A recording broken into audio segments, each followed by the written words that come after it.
Hey friends, welcome to the Johnson City Living Podcast, where we learn about the people, places, events, and flavors that make Johnson City a lovely place to live.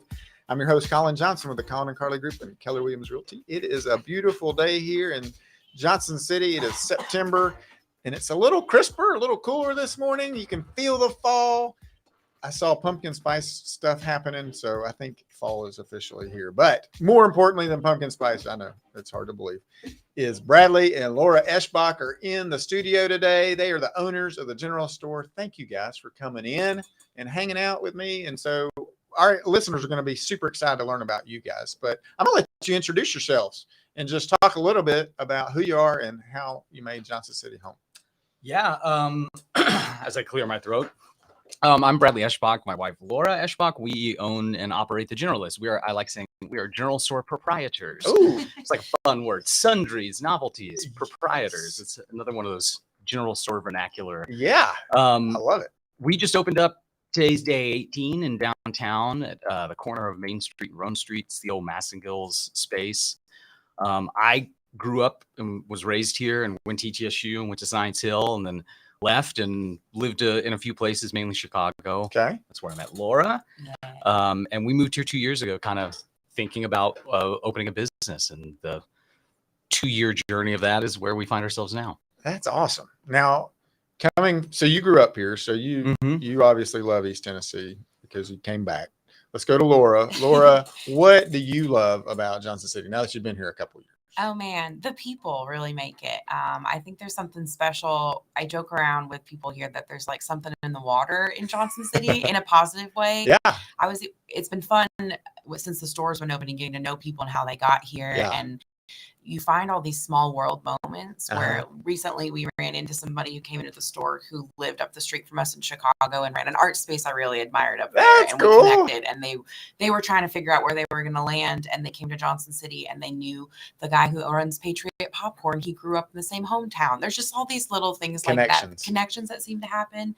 But for me, it's really the community. I'm really lucky. Bradley has a deep roots here in East Tennessee. I grew up moving all around, so I've always really wanted a center of gravity, and I feel like Johnson City has that in its community. It's really special, all of the festivals that happen all year long. Yeah. The community really shows up for one another. I joke around. I grew up in Northern California and then moved to Chicago about 10 years ago, and have always loved living in different places. Yeah. But East Tennessee lives up to its name of the volunteer state, man. Like, people just show up, strangers on the street. If you drop something, we're so eager to help you. When we were moving into the space, a lot of times I was moving big boxes by myself. People were like, ma'am, you can't pick that up. Hold on. Which is just so special. So I don't know. I feel very, very taken care of just by the community here. And it feels like a real privilege to offer something back to them. That's cool. Yeah. That's cool. So proprietors, entrepreneurial, where did this kind of come from for you, Brett? Yeah, I mean, a few different places. I think this is a culmination of a lot of kind of both of our stories and our kind of careers at this point. Yeah. I've worked in marketing and advertising my whole life. And so I build brands. I obsess about why people do what they do, how humans make decisions, why they make decisions that might seem kind of counterintuitive. And Laura's a community builder and an artist and a producer and been in that like kind of creative world for a long time. And since we first started a relationship, both entrepreneurial and wanting to start something, I think we've both built other people's empires a few times, right?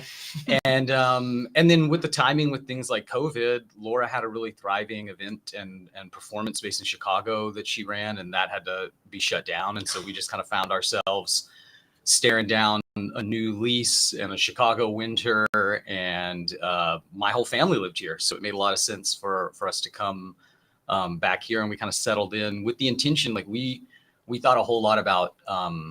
We can open a business. Anybody can hang a sign up and start taking people's money, but to understand something that's gonna, we're replacing 100-year business. Yeah, it takes some thought to have a business that has that serves a community for 100 years. And it means not just doing what you think it needs. And so we spent a lot of time sitting around talking to people, observing, spending time in the community. We're really passionate about downtown. Yeah. I have been since I was like 12 years old. Yeah. and I got my wisdom teeth out. My mom I made her go down to Main Street and get me a smoothie from the Hyperlink, which is now the Hideaway. Yeah. It was an internet cafe because that was the only thing I could eat after I had my wisdom teeth out. That's cool. I love downtown. So we came here and we knew downtown was the place. We knew some sort of business was going to be in that space, but we're in that area, but we really were kind of keeping it wide and broad, and went through a bunch of different iterations and landed on a general store for a lot of kind of serendipitous but awesome reasons. The first business in Johnson City was a general store. Henry Johnson didn't come here and open a malt shop. Right. He opened a general store. Yeah. It's where you got your mail. It's where everybody came together. It's where you saw your neighbors. And yet my whole life, there's never been one here. You say general store and people say, oh yeah, let's go to Asheville, go to Mast, which I love. I think the Mast organization and family and group have done an amazing thing. Mm-hmm. They've also purposely skipped Johnson City my entire life. There's been a Facebook group called Bring Mast General to Johnson City for 14 years. Oh, wow. And they've never done it. And they said it was a parking issue. You know, Disney has a parking issue because everybody wants to be there. And that's what downtown Johnson City is. It's the Disney World of Johnson City. I nerd that, but I love it. Yeah, it's right. Yes. Well, that's why I had a hard time parking this morning. Yeah, exactly. Thanks, Disney. Bringing all your people down. So a general store felt like a natural fit, and it's, you know, we're serving a large, expansive community downtown, people who live there, work there, play there. And so you have to be able to kind of sell a little bit of everything to everyone. And so it's kind of general store, independent department store is kind of where we got to. That's cool. That's cool. So marketing for you, advertising, that kind of thing. Laura, what's your background? So I actually have a BFA in acting. I studied performance art through college, and then moved to Chicago to pursue performance. Spent a couple years auditioning, understudying, kind of get my feet wet, and really loved it. But really found myself at a certain point tired of being one of like 6 redheads in the room. I was redhead at the time, Gotcha. and was really anxious just to do work that I had a really great college education that gave me a lot of great skills and kind of high bar for what I wanted to do. So going and auditioning for things that half the time I wasn't even sure if I really cared very much about the story I was telling. I just wanted the book. I just need work. Yeah. And kind of like to live indoors and eat food, that kind of deal. Yeah. And you know, the waiting game is part of it. It's a grind. I really admire. I have a lot of friends who still do it. But it just at a certain point wasn't for me. And I really wanted to produce something myself. I was tired of knocking on doors. I just felt like, why can't I just to get a group of people together and start making the art I want to do. I had some friends from college living in Chicago at the time. And so in 2015, I produced my first full-length play kind of on a whim. That's Did cool. like a GoFundMe. Yeah. It was a small cast of like 4 or 5 people. I performed in it. I produced in it. I was like the house manager half the time. It was a lot. I wouldn't recommend doing all you were of that worn on out. one person, Yeah. but learned a lot. And most of what I learned is that venues are super expensive. And that is the biggest cost.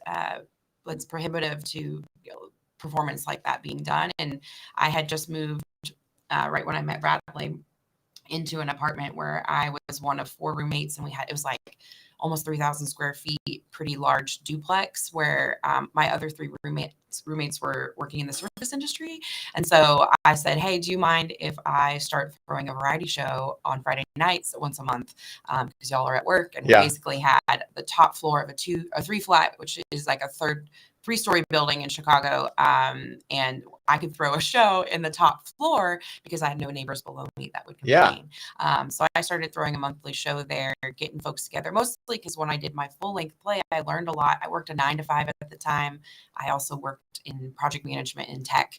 And so I had so many friends who would show up to my show and say, I've never seen anything like this before, and we're really not exposed to that kind of art. I also had friends who were musicians or visual artists or comedians, and not everybody was in the same like art clique. Sure. And a lot of those communities don't get to interact with one another in certain spaces. So I started doing a variety show where I'd curate a little bit of everybody. I'd give everybody 5 minutes and set a theme every month. And really the biggest rule was doing something they'd never done before, even if it was in their wheelhouse. And what was created was this beautiful safe space because everybody was trying something new. And then the people who came in and were able to watch what we were doing also were experiencing something new. And so I learned so much about building community through that. At its peak, I had like 60 people in my living room, which is kind of a lot. But that's kind of the like steamy yes, living room. Fire marshal shut you down. Yeah. It's like it's in the past, at least. Definitely, in retrospect, as now, especially going through all the rigmarole to open a business, would never do that again. But I learned so much about the community aspect and how needed that kind of thing was, and it really lit my fire to, hey, I want to produce more, and it doesn't have to be a full length play. I don't have to do just what I know is the cookie cutter way to be a creative in Chicago or anywhere. And so that really skyrocketed my career. I met a peer in the community who was starting her own event space a couple years later, and she had a similar background in kind of curating shows like that, a little more buttoned up than me, than my kind of DIY, everybody sit on the floor and drink out of solo cups while we watch good art. But that's the beauty of like they call kind of the DIY art scene in Chicago. Is you can find it in any place, and some of the best things that you'll see, you'll pay $5 for, or it'll be on. And some of those people are fantastic, and they'll never be, like huge or whatever. Yeah, well, some of them are. Some of the people that came through our variety show are like, one of the gals is, this person is now on the new League of Their Own. We have a friend who's like in a lot of TV and movies now. So it's kind of, it's not, cool. Doesn't really matter, but it's fun. But yeah, so that was really what got my wheels turning. And I was still working the 9 to 5 and really feeling like I was kind of getting stretched in the middle. And then this opportunity to open a business showed up with a person in our community who was like, hey, I need a business partner. I can't do this full time on my own. And so in 2018, I helped open a space called the Martin in Chicago. And it was a 1,000 square foot storefront, which is also a pretty typical thing like kind of found art spaces in Chicago. And our spiel with that was anything you can dream up, we'll make happen. So we would have artists come and tell us their ideas, and we would meet them where they are in accessible agreements and try to figure out how they could put a play up for the first time, or do an open mic, or perform their music, do a music video release show. Like, we did literally so many wild, cool creative events. And then we rented the space for like birthday parties and wedding showers, that kind of thing, to keep the lights on. So that was really fulfilling. And then, like Brad said, in 2020, when the world shifted, it was not a great business model for smashing 40 people into 1,000 square feet. And it was really actually good opportunity, though. I was kind of reaching a crossroads in that business where I was feeling like I was going in a different direction than my partner. And so it was actually a big relief to kind of find this natural ending to it. But then when we moved here, I interviewed for jobs. I tried to see what I wanted, didn't know where we're going to be, looking for remote work. And we just kept landing on working for myself was like the most fulfilling. Building community, that was really where I was in my purpose. And at one point we just had a conversation of, we got to get me back in that world, and we want to do something together. We came to visit in November 2019, right before everything changed. And I remember us walking downtown and peeking in windows, and we always kept an eye on Massengills. But we have pictures of us walking around, and I'm standing in front of the J.C. Penney building that they have that like 150 years. What's now the Henry. There was, I think the sign's still there to honor the 150th year of Johnson City. And I'm going like 2 thumbs up in front of the sign. And I just remember us walking around dreaming even back then of like, hey, one day wouldn't it be great to come back here and bring a dream here? Because while I had all this great experience in Chicago and it was important to that community at that time, I was one of many. I was a drop in the bucket in comparison to what it means to bring that kind of community and that intention here in a community that's really thirsty for it and really is excited to show up. That's cool. Because downtown is a neat space. It's always, like you said, growing up, used to be a sort of a sporting goods store. I can't remember the name of it, we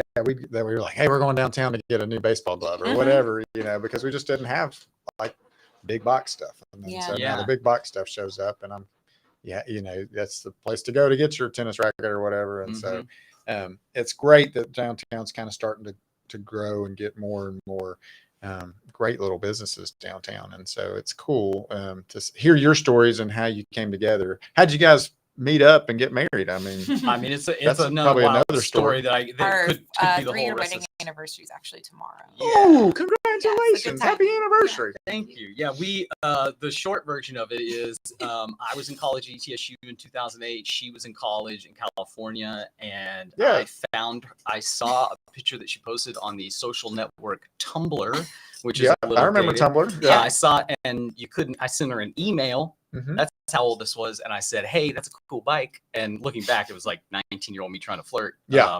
And she responded. I said, "I'm from Tennessee," and she said, "Oh, I've always wanted to see the East Coast." Mm-hmm. She did California, West Coast Central, and then geography in my mind. And Atlantic Ocean comes right up to the side of Tennessee. So we were like internet acquaintances, and then fast forward 5+ years later, and we both independently ended up in Chicago, and then still like Tumblr talking yeah, over this? A little bit, but it wasn't barely. We just kept eyes on each other. And then she dated some people, I dated some people, and then about 5 years after that, we both been in Chicago about 5 years, and then I was on Tinder flipping through, and I saw her, and I was like, I know her, and sent her a message, said, "Hey, what's up, old friend? I guess we're both single at the same time," and that was 8 years ago. Yeah, then we went on a date, and I had just gotten out of a relationship. I wasn't trying to really be with anybody. I met him. I was like, oh no, I met my husband. No. I knew right away. And then isn't that great? Yeah. She flew me. I mean, she met me and was my love for Johnson City and East Tennessee came across because we were together for maybe 2 months, and my 30th birthday hit, and she surprised me with tickets and flew me here. She didn't know any of my family. She flew here and met my family. It with all of them. Yeah. So it's you're like, this is a keeper. Yeah. His family's like, she's got some balls. We got and we got married in Jonesboro in September 2019. Awesome. So we've always I come home a half dozen times a year when I moved away. So this has always been my center of gravity because my family's here. So it's been cool. You have a big family here? Yeah, I'm the oldest of 4 kids. Oh, okay. So yeah, there's like a line out there. I think if you're like under the age of 45, you know me and my siblings, and over the age, it's been interesting having some of the more seasoned Johnson Cityans come in. Some of the I'm just ahead of like 49, yes. So I should know. Well, the 60+ crowd, if I say the last name Eshbach, they're like, that's not an old East Tennessee name. Right. But then the young people are like, oh yeah, I know both your sisters. Yeah, they're in school together. Yeah, that's how it works. That's cool. That's cool. Do you have a big family? I am the youngest of 3. Okay. And we are all spread out. So that's the where I really gravitate toward everybody being in one place. Yeah. But my brother and sister my brother's 12 years older than me. My sister is 10 years older than me. So I grew up in kind of an interesting family dynamic because I was with basically my siblings had like a whole other family life and then they left and went to college when I was pretty young, but I was born in Colorado. Actually, my family lived there for like 20 years. I was only there for like 5 years early in my life. And then I grew up mostly in Northern California, but my sister's still up there. My brother now lives in Connecticut with where his wife's from. Okay. And my parents just retired to Florida. So, but we try to get together. You're kind of like in the middle. Yes. Centrally located. Yeah. And at one point in 2020, my parents were living in Colorado, and we had literally someone in every single time zone in the States. So it's challenging, but honestly, we have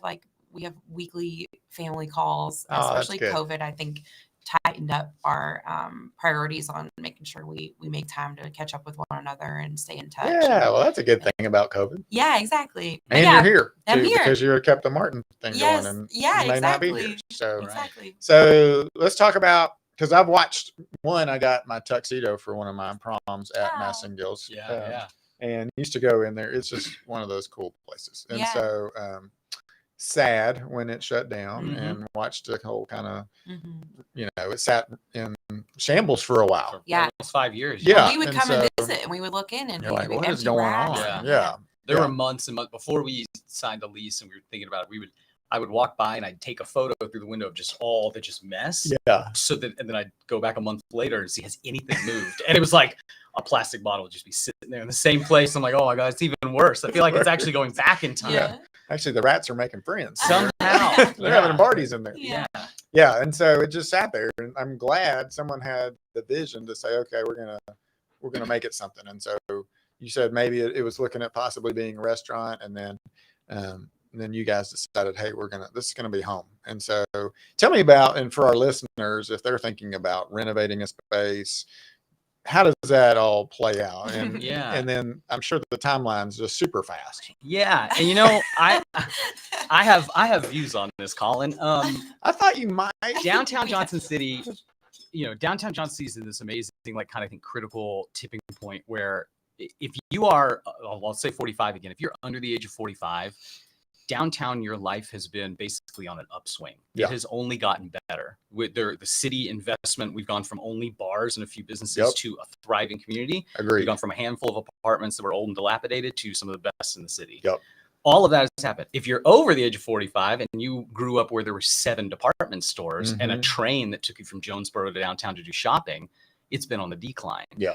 And so it's been cool to see people come in who are in that later camp come in and see, wait a second, this is downtown Johnson City.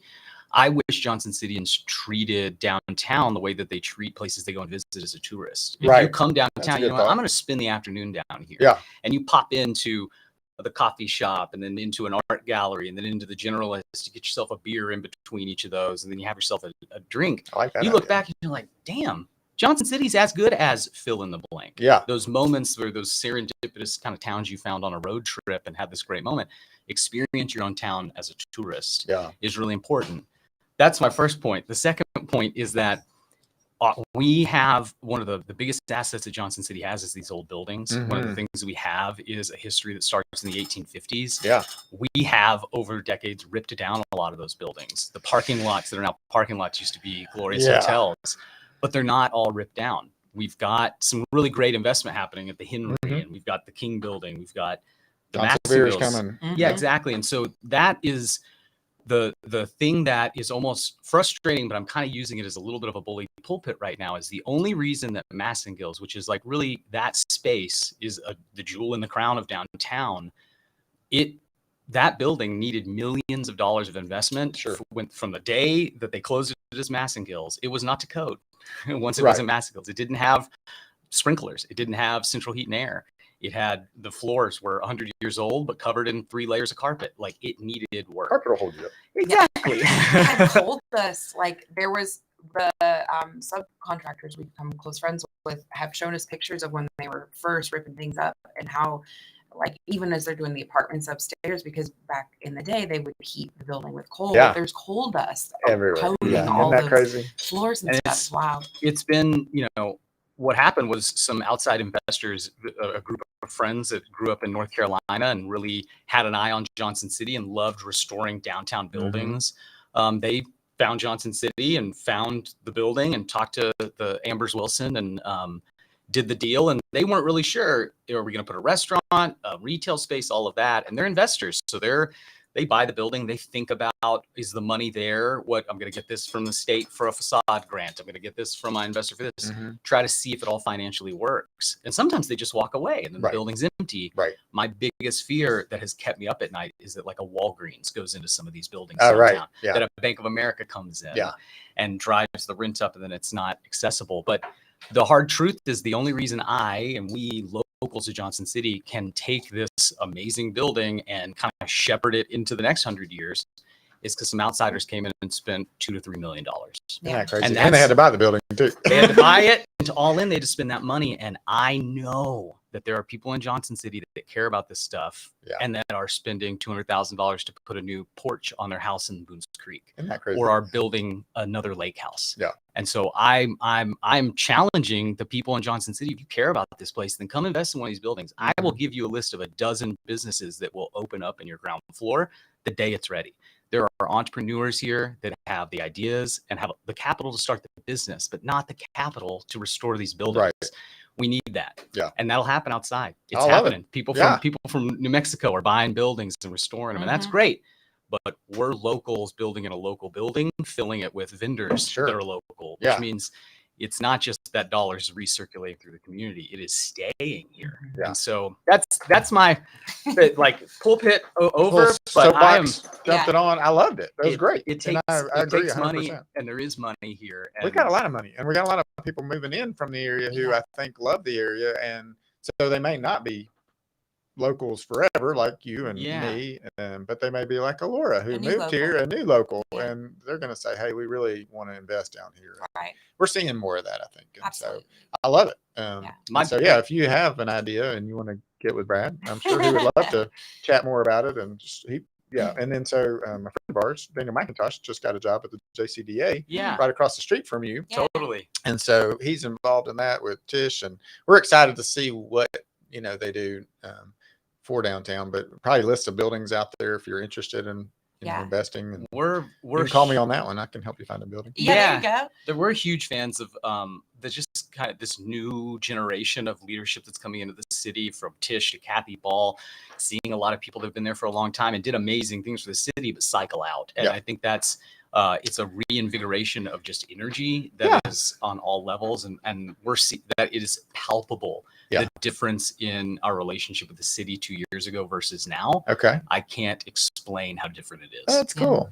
In a good way, I'm assuming. Yeah, absolutely. Big shout out to the JCDA and especially Tish for we also wouldn't have been able to do this business without a grant from the city. So through the Tennessee Placemakers grant, like that was really what was the catalyst of starting our business.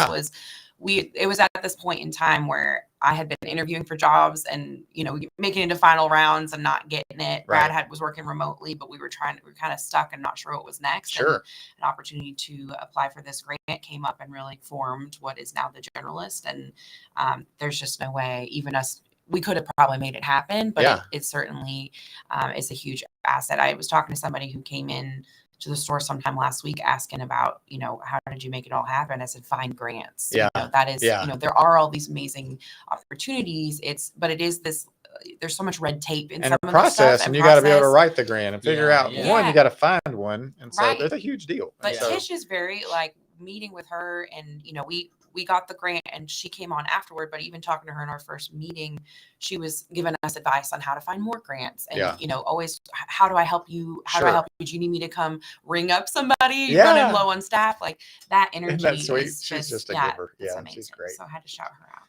She's great. Well, Bradley, my wife, Carly, and I, it was her birthday Friday, and we did do the local tourists. And so we came and spent some time downtown and went to the terrarium place, and then we went in your store, and I was just blown away. It was awesome. So for listeners about the Generalist, I mean, obviously the owners can tell you about it, but initially just your first impression was like, it's an eclectic kind of just, I don't know what you want to call that word, just where everything blended together beautifully. It was just, it was beautiful. And it's really cool that you have everything from Clark bars to clothes, and so it was really cool. So tell us about kind of the store, and because I know we're getting long, I'm getting long-winded, but we'd love for the listeners to learn about what can you come and get. Mitch was excited that you have bottles of water. I love it. We do have bottles of water. He's like, there's nowhere downtown you can get a bottle of water, and I was like, no, there's not. No, and we're like, one of our number one things is Dr. Enough to people, because you don't have to go into a vending machine. You can come and just get one right. Just come get one, and that's local. Yeah, so I think how I've been thinking about it is we built a place that intentionally, it's meant to feel like when you walk out of a movie theater into a bright day, and you're kind of like your eyes have to adjust. What all is going on? There's a lot of sensory inputs right now. That's what we want. In the same way you walk into a department store, you walk into a Walmart, you're like, where the hell is electronics? Right. That's what we're trying to do. And so we've got, we have 4,500 square feet, and we're trying to build a place that's kind of everything for everyone. So it means if you're working downtown like y'all and you want to come in and get a sandwich, we've got incredible grab-and-go foods made in Chuckey, Tennessee. We've got every kind of drink you could want. Yeah. If you're having an evening with your date and just left a restaurant and don't want one of the, frozen Cisco pieces of a dessert that you can get at some place, come here and get a fresh baked whoopie pie for your dessert. Ooh, I did see some cake, I think, too. Yeah. That looked really good. If you live downtown and you don't want to go back to Kroger and you forgot a few of your groceries, just walk down to the Generalist. And if you want to buy a gift for any human you've ever met, we've got something for them. It blew my mind. It was really cool. Yeah, it's super cool. Yeah, thank you. The language we've landed on. So we have, the two sides of the storefront. Basically two storefronts that are connected, and the general store is the one when you walk in, and that's kind of our focus on independent brands. So everything that we've curated in there is either a local person who's selling food or an independent brand. And I've tried to keep things generally Southern in the southern region for a lot of these brands, but then there are just some brands that we love and we feel like people will want, and done a lot of research on kind of what's trending in snacks and beverages. And it's been so fun to have people come in and say, oh, this was on my Instagram ads and I wanted to try it. Or people who are cult followers of some of these brands who say, I buy this on Amazon and y'all are cheaper and more accessible. I don't have to wait for it to ship to me. And that's, we're just excited to hear that and encouraged by that. And that's a real wonderful experience, is that whole side. But then the other room is filled with 35 local vendors. So all that space in there is either rented or done in a consignment agreement. And so we have, I think, like 35, not like display spaces. Yeah, it was really cool. And I love the way you did the the writing on the wall for their names and everything. It's just brilliantly done, wonderfully put together. It's really cool. Shout out to my dad Richard and my brother-in-law Sam, because we built 40 different pegboards. We hand drilled over 1,600 holes. We made 40 different benches. I was wondering what the blisters were on your hand, right? The guys from Breaker Barber came in because they're opening the new space, and they're like, these pegboards are cool. We'd love, maybe we could, do you have any extras? Could you make us some? And we mentioned that to my dad. My dad said, I will never make another pegboard.